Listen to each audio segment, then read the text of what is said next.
ਬਿਸਮਿਲ੍ਲਾਹਿਰਰਹਿਮਾनिर्रहीम। ਸੱਜਣੋ ਤੇ ਮਿੱਤਰੋ, ਸ਼ਰਾ ਹੀਰ ਵਾਰਿਸ ਸ਼ਾਹ ਦੀ ਇੱਕ ਨਵੀਂ ਕਿਸ਼ਤ ਵਿੱਚ ਸਾਰਿਆਂ ਨੂੰ ਜੀ ਆਇਆਂ ਨੂੰ। ਅੱਜ ਮੈਂ ਤੁਹਾਡੇ ਨਾਲ ਇੱਕ ਗੱਲ ਸਾਂਝੀ ਕਰਨੀ ਹੈ ਕਿ ਪਿਛਲੇ ਦਿਨਾਂ ਵਿੱਚ ਜਰਮਨੀ ਤੋਂ ਇੱਕ ਰੇਡੀਓ ਨਾਲ ਮੇਰਾ ਪੋਡਕਾਸਟ ਹੋਇਆ, ਜਿਸ ਨੂੰ ਹੋਸਟ ਕਰਦੇ ਸਨ ਜਨਾਬ ਸੁੱਚਾ ਸਿੰਘ ਬਾਜਵਾ ਸਾਹਿਬ। ਉਸ ਪੂਰੇ ਪੋਡਕਾਸਟ ਵਿੱਚ ਜਿਹੜਾ ਕਿ ਤਕਰੀਬਨ 1.25 ਘੰਟੇ ਦਾ ਹੀ, ਉਹਦੇ ਵਿੱਚ 1 ਘੰਟਾ ਹੀਰ ਵਾਰਿਸ ਸ਼ਾਹ 'ਤੇ ਗੱਲ ਹੋਈ। ਮੈਨੂੰ ਬੜੀ ਖੁਸ਼ੀ ਹੋਈ ਕਿ ਦੁਨੀਆ ਵਿੱਚ ਜਿੱਥੇ ਵੀ ਪੰਜਾਬੀ ਵਸਦੇ ਨੇ ਉਹ ਪੀਰ ਵਾਰਿਸ ਸ਼ਾਹ ਨੂੰ ਜਾਣਦੇ ਵੀ ਨੇ ਅਤੇ ਮੰਨਦੇ ਵੀ ਨੇ, ਅਤੇ ਉਹਨਾਂ ਦੇ ਇਸ ਆਫਾਕੀ ਕਲਾਮ ਦੀਆਂ ਤਾਰੀਫਾਂ ਕਰਦੇ ਥੱਕਦੇ ਨਹੀਂ। ਉਹਨਾਂ ਮੈਨੂੰ ਬੜਾ ਪਿਆਰ ਦਿੱਤਾ ਔਰ ਪਿਆਰ ਦੀ ਵਜ੍ਹਾ ਹੀਰ ਵਾਰਿਸ ਸ਼ਾਹ ਆਈ। ਸੱਜਣੋ, ਪਿਛਲੀ ਕਿਸ਼ਤ ਵਿੱਚ ਬੇਲੇ ਵਿੱਚੋਂ ਕੈਦੋ ਜਿਹੜਾ ਹੈ ਉਹ ਮੱਕਰ ਲਾ ਕੇ ਧੋਖਾ ਕਰਕੇ ਰਾਂਝੇ ਕੋਲੋਂ ਚੂਰੀ ਲੈ ਕੇ ਆਇਆ ਹੈ, ਅਤੇ ਹੀਰ ਨੂੰ ਜਦੋਂ ਪਤਾ ਲੱਗਾ, ਰਾਂਝੇ ਉਹਨੇ ਆਖਿਆ ਜੇ ਦੂਰ ਕੋਈ ਨਹੀਂ ਗਿਆ, ਤੂੰ ਜਾ ਅਤੇ ਉਸ ਨਾਲ ਗੱਲ ਕਰ ਕਿ ਇੰਜ ਕਿਉਂ ਕੀਤਾ ਤੂੰ। ਹੀਰ ਉੱਥੋਂ ਨੱਸ ਪਈ, ਕੈਦੋ ਨੂੰ ਜਾ ਕੇ ਉਹ ਪਿੱਛੋਂ ਰਲ ਗਈ। ਮਿਲੀ ਰਾਹ ਵਿੱਚ ਦੌੜ ਕੇ ਜਾ ਨੱਢੀ, ਪੈੜੇ ਨਾਲ ਫਰੇਬ ਦੇ ਚਟਿਆ ਸੂ, ਨੇੜੇ ਆਣ ਕੇ ਛੀਣੀ ਦੇ ਵਾਂਗ ਗੱਜੀ, ਅੱਖੀਂ ਰੋਹ ਦਾ ਨੀਰ ਪਲਟਿਆ ਸੂ। ਕਿ ਉਹ ਮਗਰੋਂ ਭੱਜ ਕੇ ਕੈਦੋ ਕੋਲ ਅਪੜੀ ਅਤੇ ਪਹਿਲੇ ਤਾਂ ਉਸ ਨੂੰ ਫਰੇਬ ਨਾਲ ਗੱਲਾਂ ਲਾ ਕੇ ਅਤੇ ਆਖਦੀ ਰਹੀ ਕਿ ਚਾਚਾ ਚੂਰੀ ਵਾਪਸ ਕਰ ਦੇ, ਪਰ ਜਿਸ ਵੇ ਉਹ ਨਾ ਮੰਨਿਆ ਅਤੇ ਫਿਰ ਉਹ ਛੀਣੀ ਵਾਂਗ ਗੱਜੀ। ਛੀਣੀ ਸ਼ੇਰਨੀ, ਛੀ ਸ਼ੇਰ ਨੂੰ ਆਖਦੇ ਨੇ। ਅਤੇ ਅੱਖੀ ਰੋਹ ਦਾ ਨੀਰ ਪਲਟਿਆ ਸੂ, ਰੋਹ ਗੁੱਸਾ, ਨੀਰ ਪਾਣੀ ਯਾਨੀ ਆਂਸੂ ਅਥਰੂ, ਕਿ ਇੰਜ ਉਸ ਨੂੰ ਗੁੱਸੇ ਨਾਲ ਉਹਦੀਆਂ ਅੱਖਾਂ ਵਿੱਚ ਪਾਣੀ ਆ ਗਿਆ। ਸਿਰੋਂ ਲਾ ਟੋਪੀ, ਗਲੋਂ ਤੋੜ ਸੈਲੀ, ਲੱਕੋਂ ਚਾਈ ਕੇ ਜ਼ਿਮੀ 'ਤੇ ਸਟਿਆ ਸੂ। ਸੈਲੀ ਉਹੀ ਵਾਲਾਂ ਦੀਆਂ ਵਟੀਆਂ ਹੋਈਆਂ ਰੱਸੀਆਂ ਕਿ ਉਸ ਦੀ ਟੋਪੀ ਵੀ ਉੱਤੋਂ ਛਿੱਕ ਲਈ ਅਤੇ ਗਲ ਵਿੱਚ ਉਸ ਪਾਈਆਂ ਹੋਈਆਂ ਰੱਸੀਆਂ ਵੀ ਤਰੋੜੀਆਂ ਅਤੇ ਲੱਕੋਂ ਨੱਪ ਕੇ ਅਤੇ ਚਾਹ ਕੇ ਉਸ ਜ਼ਿਮੀ 'ਤੇ ਸਟਿਆ। ਫਿਰ ਜ਼ਿਮੀ 'ਤੇ ਮਾਰਿਆ ਨਾਲ ਗੁੱਸੇ, ਫਿਰ ਜ਼ਿਮੀ 'ਤੇ ਮਾਰਿਆ ਨਾਲ ਗੁੱਸੇ, ਧੋਬੀ ਪਟੜੇ 'ਤੇ ਖੇਸ ਛਟਿਆ ਸੂ। ਕਿ ਉਸ ਨੂੰ ਚਾਹ ਕੇ ਜ਼ਮੀਨ 'ਤੇ ਇੰਜ ਮਾਰਿਆ ਜਿਵੇਂ ਧੋਬੀ ਖੇਸ ਮੋਟਾ ਕੱਪੜਾ ਧੋਣ ਲੱਗਿਆ ਦੋਵੇਂ ਹੱਥ ਪਾ ਕੇ ਅਤੇ ਪਟੜੇ ਉੱਤੇ ਪੂਰੇ ਢਿੱਲ ਨਾਲ ਮਾਰਦਾ ਹੈ। ਕੈਦੋ ਲੰਗੇ ਨੂੰ ਪਕੜ ਕੇ ਚੋਰ ਵਾਂਗੂ, ਕੈਦੋ ਲੰਗੇ ਨੂੰ ਪਕੜ ਕੇ ਚੋਰ ਵਾਂਗੂ, ਮਾਰ ਮਾਰ ਕੇ ਤੇ ਚਾਹ ਫਟਿਆ ਸੂ। ਫਟਣਾ ਤੋਂ ਮੁਰਾਦ ਜ਼ਖਮੀ ਕਰ ਦਿੱਤਾ, ਕਿ ਮਾਰ ਮਾਰ ਕੇ ਉਸ ਕੈਦੋ ਨੂੰ ਜ਼ਖਮੀ ਕਰ ਦਿੱਤਾ। ਵਾਰਿਸ ਸ਼ਾਹ ਫਰਿਸ਼ਤਿਆਂ ਅਰਸ਼ ਉੱਤੋਂ, ਵਾਰਿਸ ਸ਼ਾਹ ਫਰਿਸ਼ਤਿਆਂ ਅਰਸ਼ ਉੱਤੋਂ, ਸ਼ੈਤਾਨ ਨੂੰ ਜ਼ਿਮੀ 'ਤੇ ਸਟਿਆ ਸੂ। ਕਿ ਇੱਕ ਵਾਰੀ ਫਿਰ ਜਿਵੇਂ ਜੰਨਤ ਵਿੱਚੋਂ ਰੱਬ ਨੇ ਸ਼ੈਤਾਨ ਨੂੰ ਲਾਹਨਤੀ ਕਰਾਰ ਦਿੱਤਾ ਅਤੇ ਫਰਿਸ਼ਤਿਆਂ ਉੱਥੋਂ ਧੱਕੇ ਮਾਰ ਕੇ ਇਸ ਜ਼ਮੀਨ 'ਤੇ ਅਪੜਾਇਆ, ਇੰਝ ਹੀ ਉਸ ਨੂੰ ਹੀਰ ਨੇ ਕੈਦੋ ਨੂੰ ਚਾਹ ਕੇ ਜ਼ਮੀਨ ਉੱਤੇ ਸਟਿਆ ਕਿ ਜਿਵੇਂ ਫਰਿਸ਼ਤਿਆਂ ਨੇ ਸ਼ੈਤਾਨ ਨੂੰ ਜ਼ਮੀਨ 'ਤੇ ਸਟਿਆ ਹੈ। ਹੁਣ ਜਿਸ ਵੇ ਉਹ ਢਾਹ ਲਿਆ ਉਸ ਕੈਦੋ ਨੂੰ, ਅਤੇ ਉਹ ਆਖਦੀ ਏ, ਹੀਰ ਢਾਹ ਕੇ ਆਖਿਆ ਮੀਆਂ ਚਾਚਾ ਚੂਰੀ ਦੇ, ਜੇ ਜਿਉਣਾ ਲੋੜਨਾ ਹੈ, ਕਿ ਜੇ ਜਾਨ ਦੀ ਲੋੜ ਹੀ, ਜੇ ਜ਼ਿੰਦਗੀ ਦੀ ਲੋੜ ਹੀ, ਅਤੇ ਚਾਚਾ ਮੇਰੀ ਚੂਰੀ ਵਾਪਸ ਕਰ ਦੇ, ਨਹੀਂ ਤੇ ਮਾਰ ਕੇ ਜਿੰਦ ਗਵਾ ਦੇ ਸਾਂ, ਨਹੀਂ ਤੇ ਮਾਰ ਕੇ ਜਿੰਦ ਗਵਾ ਦੇ ਸਾਂ, ਮੈਨੂੰ ਕਿਸੇ ਨਾ ਹਟਕਣਾ ਹੋਣਾ ਹੀ। ਉਹ ਆਖਦੀ ਹੈ ਕਿ ਮੈਂ ਤੈਨੂੰ ਮਾਰ ਮਾਰ ਕੇ ਤੇਰੀ ਜਾਨ ਕੱਢ ਦੇਣੀ ਹੈ, ਅਤੇ ਮੈਨੂੰ ਕਿਸੇ ਰੋਕਣਾ ਵੀ ਨਹੀਂ, ਮੈਨੂੰ ਕਿਸੇ ਹੋੜਨਾ ਵੀ ਨਹੀਂ। ਹੱਥ ਬੰਨ੍ਹ ਤੇ ਪੈਰ ਲਟਕਾ ਦੇ ਸਾਂ, ਹੱਥ ਬੰਨ੍ਹ ਤੇ ਪੈਰ ਲਟਕਾ ਦੇ ਸਾਂ, ਲੜ ਲੜਕੀਆਂ ਨਾਲ ਕੀ ਜੋੜਨਾ ਹੈ। ਉਹ ਆਖਦੀ ਹੈ ਕਿ ਮੈਂ ਤੇਰੇ ਹੱਥ ਪੈਰ ਬੰਨ੍ਹ ਕੇ ਤੇ ਤੈਨੂੰ ਰੁੱਖ ਨਾਲ ਟੰਗ ਦੇਣਾ। ਇਹ ਕੁੜੀਆਂ ਨਾਲ ਤੂੰ ਕਿਉਂ ਖੇਡਣਾ ਹੈ, ਕੁੜੀਆਂ ਦੇ ਮਾਮਲਿਆਂ ਵਿੱਚ ਕਿਉਂ ਦਖਲ ਅੰਦਾਜ਼ੀ ਕਰਨਾ ਹੈ। ਮੈਂ ਤੈਨੂੰ ਅੱਜ ਬੰਨ੍ਹ ਕੇ ਤੇ ਇਸ ਰੁੱਖ ਨਾਲ ਟੰਗ ਦੇਣਾ ਹੈ। ਚੂਰੀ ਦੇ ਖਾਂ ਨਾਲ ਹਯਾ ਆਪੇ, ਚੂਰੀ ਦੇ ਖਾਂ ਨਾਲ ਹਯਾ ਆਪੇ, ਕਾ ਅਸਾਂ ਦੇ ਨਾਲ ਅਜੋੜਨਾ ਹੈ। ਅਜੋੜਨਾ ਬਈ ਤਲੁਕਾਤ ਖਰਾਬ ਕਰਨੇ, ਮਾਮਲਾ ਖਰਾਬ ਕਰਨਾ।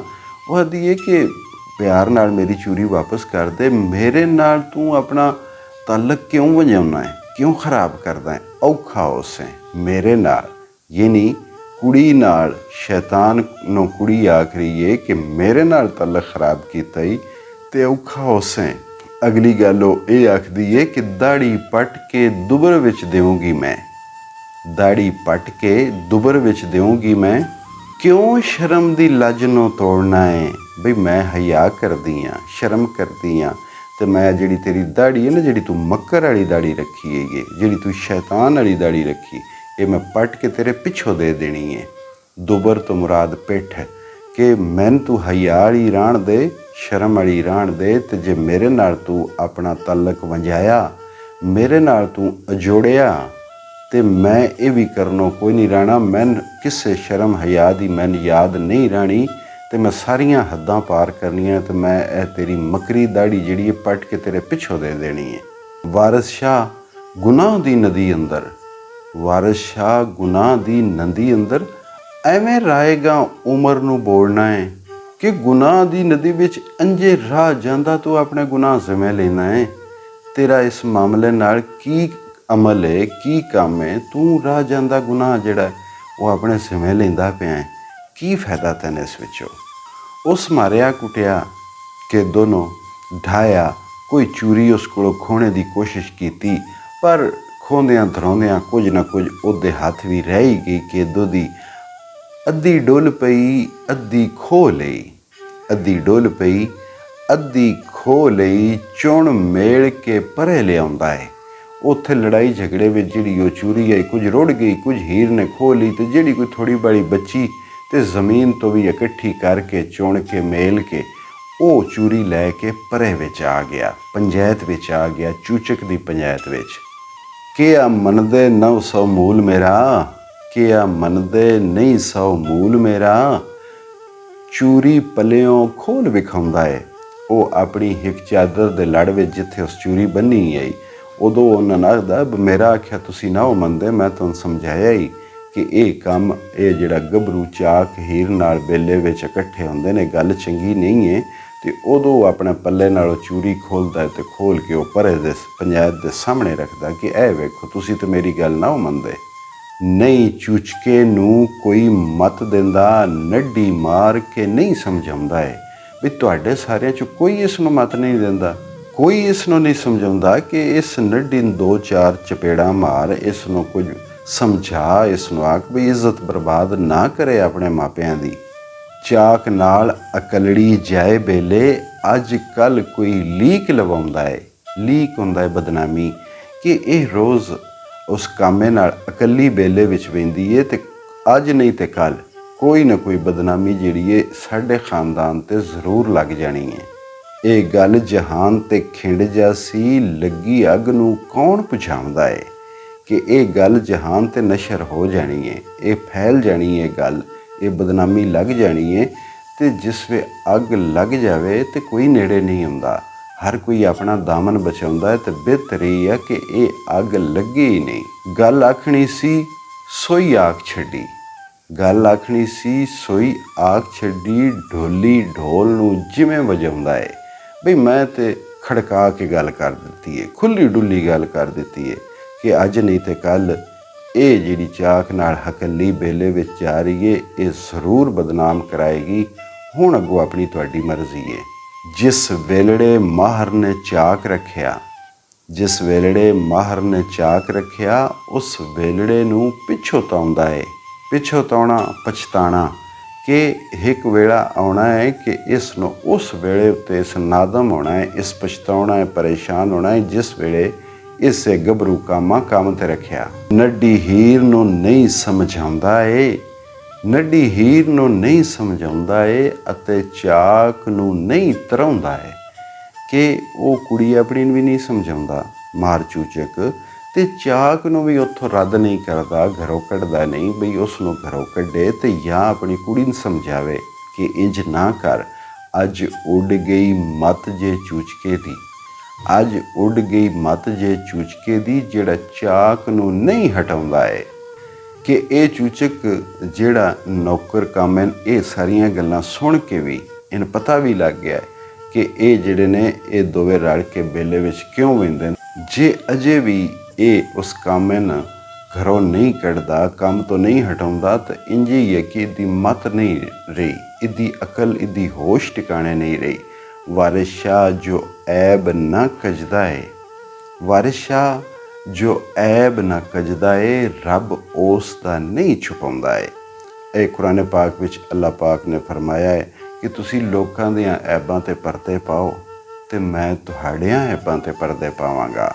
ਇਹ ਉਸ ਗੱਲ ਵੱਲ ਇਸ਼ਾਰਾ ਹੈ ਕਿ ਜਿਹੜਾ ਕਿਸੇ ਦੇ ਐਬਾਂ 'ਤੇ ਪਰਦਾ ਨਹੀਂ ਪਾਉਂਦਾ, ਕਿਸੇ ਦੀ ਐਬ ਜੋਈ ਕਰਦਾ ਹੈ, ਕਿਸੇ ਦਾ ਗੁਨਾਹ ਵੇਖ ਕੇ ਵੀ ਉਸ 'ਤੇ ਪਰਦਾ ਨਹੀਂ ਦਿੰਦਾ, ਅਤੇ ਰੱਬ ਉਸ ਦੇ ਐਬ ਵੀ ਨਹੀਂ ਛੁਪਾਉਂਦਾ। ਰੱਬ ਉਸ ਦੇ ਵੀ ਐਬ ਲੋਕਾਂ ਉੱਤੇ ਜ਼ਾਹਿਰ ਕਰ ਦਿੰਦਾ ਹੈ।